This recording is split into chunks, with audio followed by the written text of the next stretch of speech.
안녕하십니까. 이승만 학당의 교장을 맡고 있는 전 서울대 경제학부의 이영훈입니다. 이승만 대통령은 대한민국의 초대 대통령입니다. 대한민국의 건국에 큰 공로를 남기신 분이다 라고 할 수가 있습니다. 그럼에도 불구하고 역대 대통령에 대한 국민적 평가에 있어서 이승만 대통령은 항상 최하위의 평가를 면치 못하고 있습니다. 저는 이승만 대통령에 대한 큰 오해와 편견이 있다 그렇게 생각을 합니다.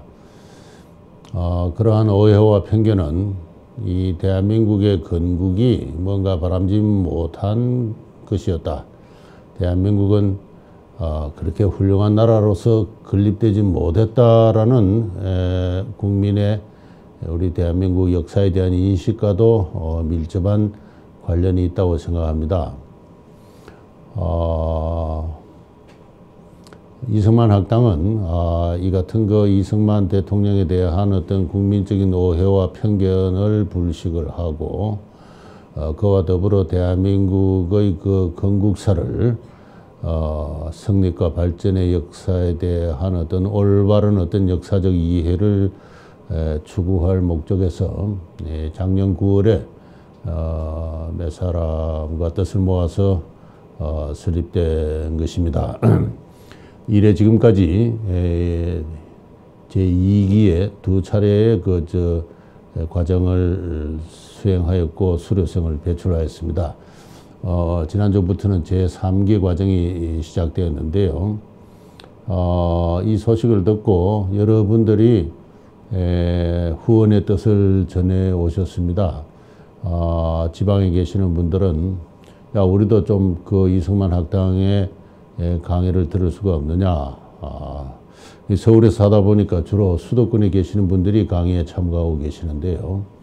지방에 계시는 분들도 듣고 싶다 하는 분도 계시고, 또 미국이나 해외에서 교포분들이 후원금을 전해 오시면서 해외에서도 그 강의를 좀 듣게 해달라 하는 그런 요청을 하신 분들도 계십니다. 그래서 그런 뜻이 있어서 제가 이 정규제 TV의 한 코너를 빌려서 이승만 학당의 교실 강의를 한 30분씩 한 3쪽으로 나누어서 강의를 하겠다고 여러 학당의 교사 선생님들이 뜻을 모았고 또 정규제 선생도 더 흥이 응해 주어서 이 자리에 나오게 되었습니다.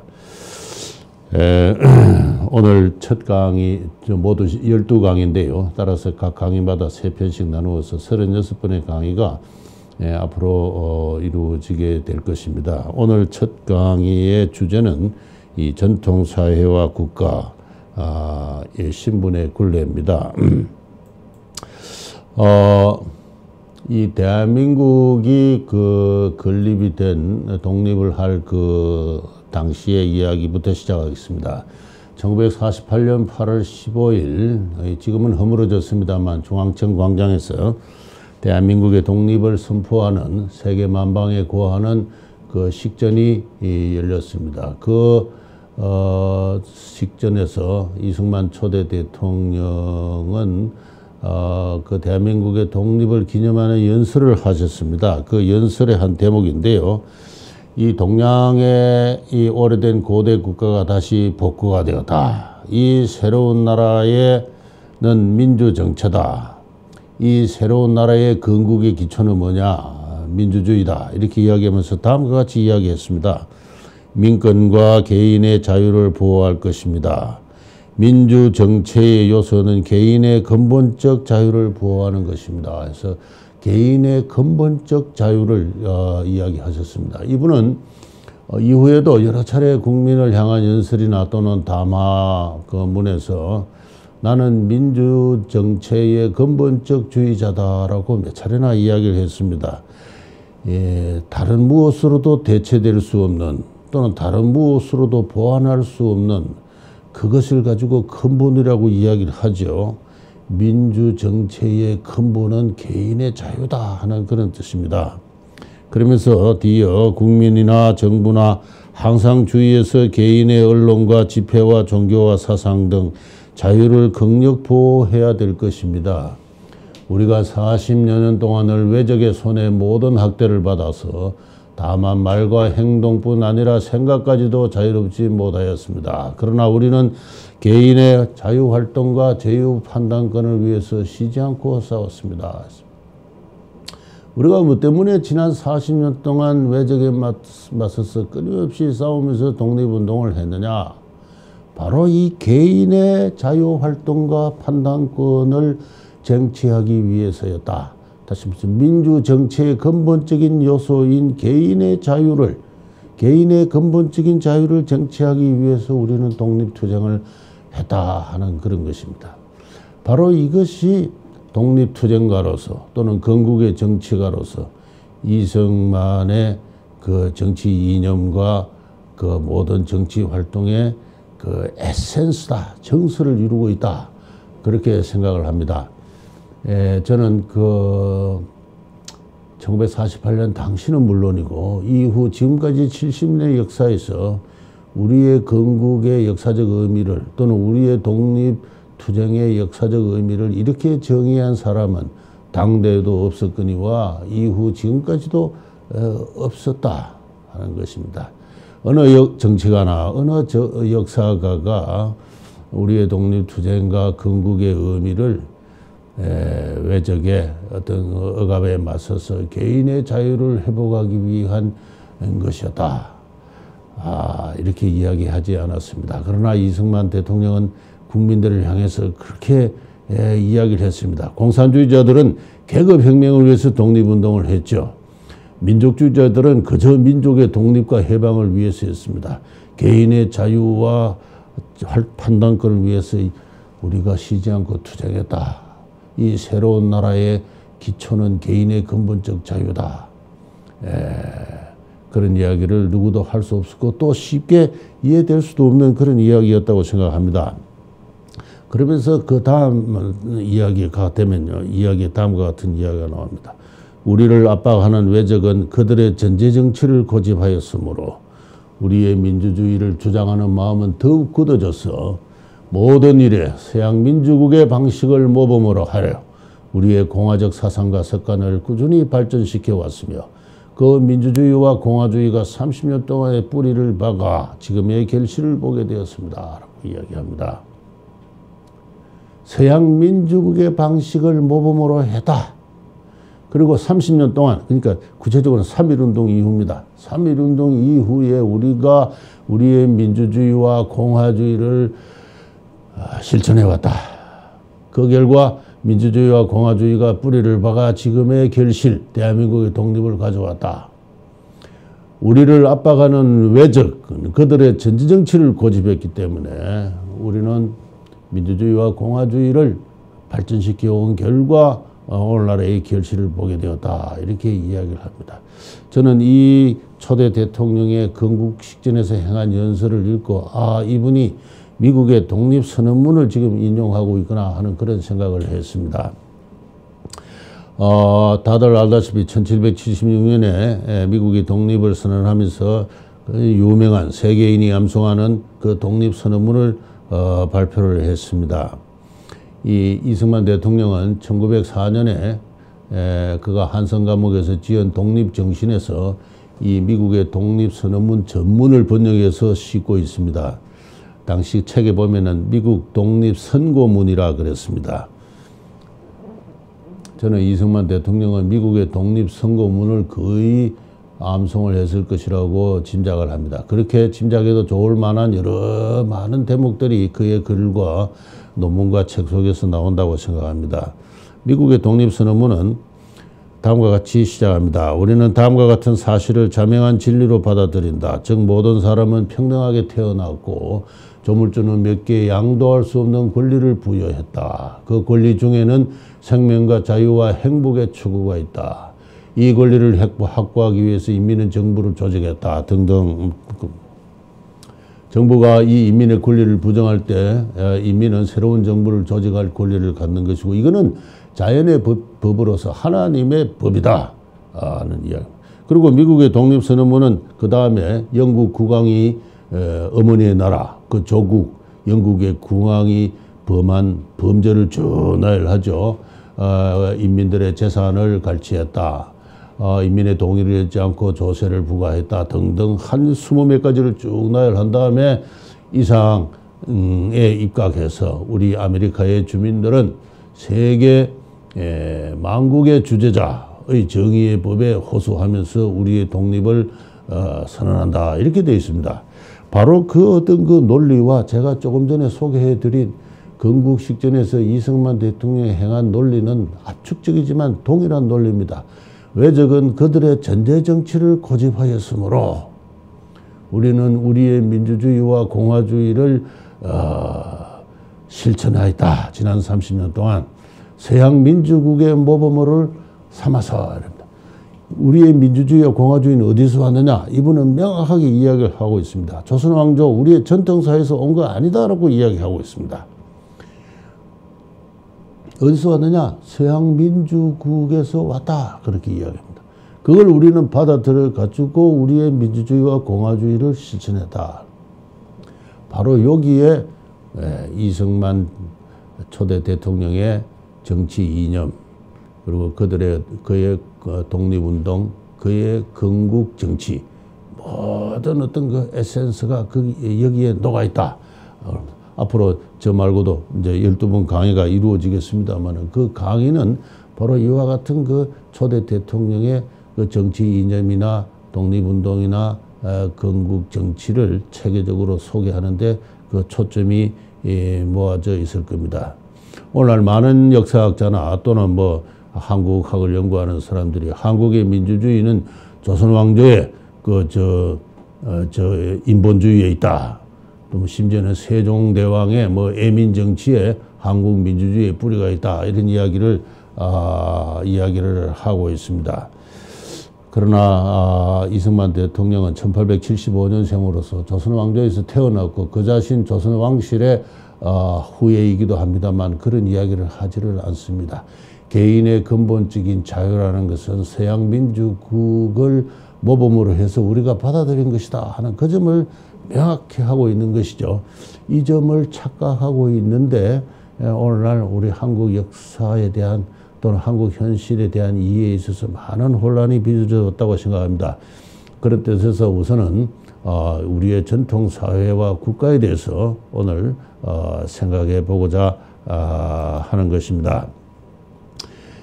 지금 보여드리는 이 그림은 김덕신이라는 궁중의 화가가 그린 그 노상알현이라는 제목의 지금은 평양에 있는 그림입니다만은 이 그림입니다. 어느 양반 나으리가 나귀를 타고 길을 가고 있고 두 꽃비를 잡거나 짐을 진 두 종이 이 사람을 배종을 하고 있습니다. 이 양반 나으리를 맞이한 어떤 그 상민 신분, 옛날 말로는 쌍놈의 신분 어느 부부가 양반 나으리에 대해서 예를 차리고 있는데요. 그 허리를 굽힘이 90도를 넘어 100도에 이르러서 그 비굴함이 지나쳐서 화가의 눈에 그림으로 남길 소재로 잡혔던 모양입니다. 이렇게 조선시대는 양반과 상민의 신분의 차별과 분수가 엄격했던 것이고 길에서 상민이 양반을 만나면은 이와 같은 예를 차려야 했던 그러한 시대입니다. 특히 그 상민과 쌍놈이 양반에 대해서 대어들거나 욕지거리를 하는 이런 행위는 폐륜적인 행위로서 음악에 단속되었습니다. 잘 알려진 예입니다만은 한 가지 슬픈 이야기를 소개하겠습니다. 이 1895년에 일본의 서울에 있는 일본의 낭인들이 궁중을 습격해서 국모를 살해를 한 사건이 벌어졌습니다. 뒤이어 단발령이 발표가 되었는데요. 그러자 전국적으로 양반 유생들을 중심으로 해서 의병이 일어났습니다. 충청도 지역에서는 유인석을 사령관으로 하는 어병부대가 제천과 충주 일대에서 조직이 되어 있습니다. 그 유인석 사령관의 예하 부대에 포수들이 모인 부대가 있는데 그 부대장이 그 김백선이라는 사람입니다. 상민 출신이죠. 김백선은 그의 동료 포수들을 이끌고 어병이 충주성을 점령할 때 선봉을 서는 등 활약을 했습니다. 충주 옆에 가흥이라는 곳이 있습니다. 거기 일본군이 주둔하고 있었는데요. 그 가흥창을 습격하는 전투에서 패배를 했습니다. 작전대로 어병부대 간의 협조가 이루어지지 않았던 것이죠. 그래서 김백선의 부대가 패퇴를 한 다음에 이 부대장 간에 막류회의가 열렸어요. 그때 그 김백선 부대장이 그 작전대로 협력을 하지 않은 그 부대, 그 안성우라는 양반, 안씨 양반이 부대장으로 있는 부대에 대해서 hir난을 했습니다. 왜 작전대로 지원병을 보내지 않았느냐 하고 좀 심하게 따졌던 모양이에요. 전쟁 중이니까. 그러니까 그 장면을 보고 있던 유인석 사령관이 김백선 부대장을 끌어내어서 목을 쳤습니다. 자세한 장면은 전하지 않지만 짐작컨대 어디 감히 쌍놈의 주제에 양반한테 대어드느냐. 저런 놈은 살려둘 수가 없다. 자, 이랬겠죠. 이렇게 해서 그 부대장을, 그 어병 중인 부대장을 그 목을 쳤어요. 목을 쳤어요. 그 이후 유인석 그 어병 부대는 사기를 잃고 해산하고 말았습니다. 유인석 씨는 다음에 소개하겠습니다만은 굉장히 완고한 어떤 소중화주의적 어떤 그런 역사관과 사회관을 가진 사람입니다. 그 사람이 어병을 일으킨 목적은 나라가 망해가기 때문에 나라를 구하기 위해 단순하게 그런 것은 아니고 이 소중화의 질서, 천자를 정점으로 해서 천자, 제후, 대부, 그리고 일반 서민. 그 대부라는 게 조선의 양반이고 일반 서민이라는 게 그 조선의 그 상민들입니다. 그러한 어떤 신분적 위계와 예의로 짜여진 중화의 세계가 오랑캐 외적에 의해서 무너지고 있는 것을 복구를 하기 위해서 어병을 일으킨 분이에요. 어병의 뜻이 그러할진데 부대 진영 내에서 그 질서를 근본적으로 어지럽히는 반상의 분을 범하는 그러한 행위를 유인석은 도저히 참을 수 없었던 것이고 그렇게 해서 김백선 장군 그 부대장의 목을 쳤던 거예요. 이 반상의 분이 얼마나 엄격하게 19세기 조선인들을 그 말기까지 억제고 있었는가. 그 신분의 굴레가 얼마나 강했던가를 이 사실을 통해서 알 수가 있습니다. 그 다음에 그 상민 밑에는 노비가 있어요. 이 사진은 현재 알려진 개화기에 어느 외국인이 찍은 사진입니다만은 제 생각으로는 얼굴이 알려진 최초의 노비가 이 사진에 담겨 있다 이렇게 생각합니다. 어느 나으리가 역시 나귀를 타고 가고 있고 그 다음에 젊은 나으리가 도련님이 나귀를 타고 재미있게도 이 개화기를 상징하듯이 선글라스를 끼고 있습니다. 이 노비의 초라하고 피곤한 이 행색, 이 노비의 처지를 잘 전달하고 있습니다. 19세기에 전국 인구의 어느 정도가 노비였는지는 정확하게 알 수는 없습니다만은 10% 정도는 되지 않았을까 생각을 합니다.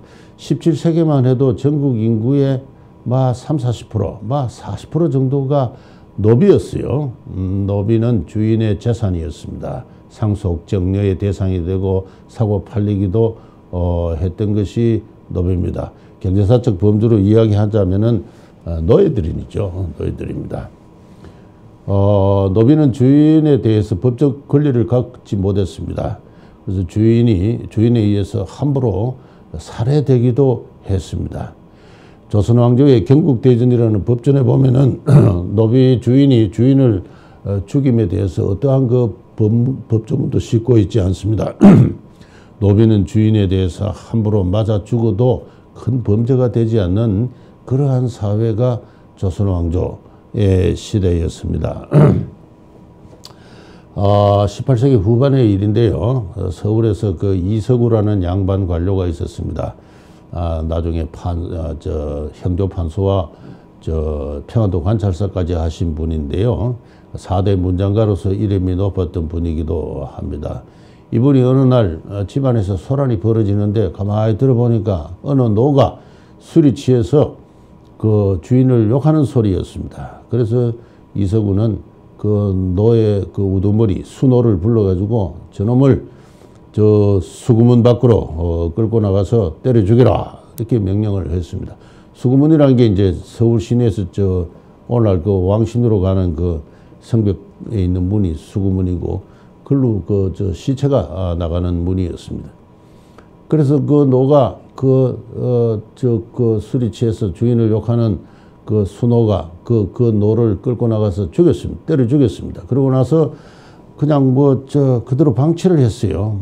그랬더니 형조의 서리가 와서 그 대감댁에 그 노가 저렇게 시구문 밖에서 죽어 넘어져 있는데 어떻게 된 영문입니까? 물어보니까 이서구가 여차저차해서 강상의 범죄를 범한 노이다. 법대로 하자면은 관에 고하여서 다스려야 하지만은 그렇다면 집안의 수치가 밖으로 드러나게 되어서 내가 불가피하게 사사롭게 죽였다라고 이야기합니다. 그걸로 끝이에요. 그렇죠?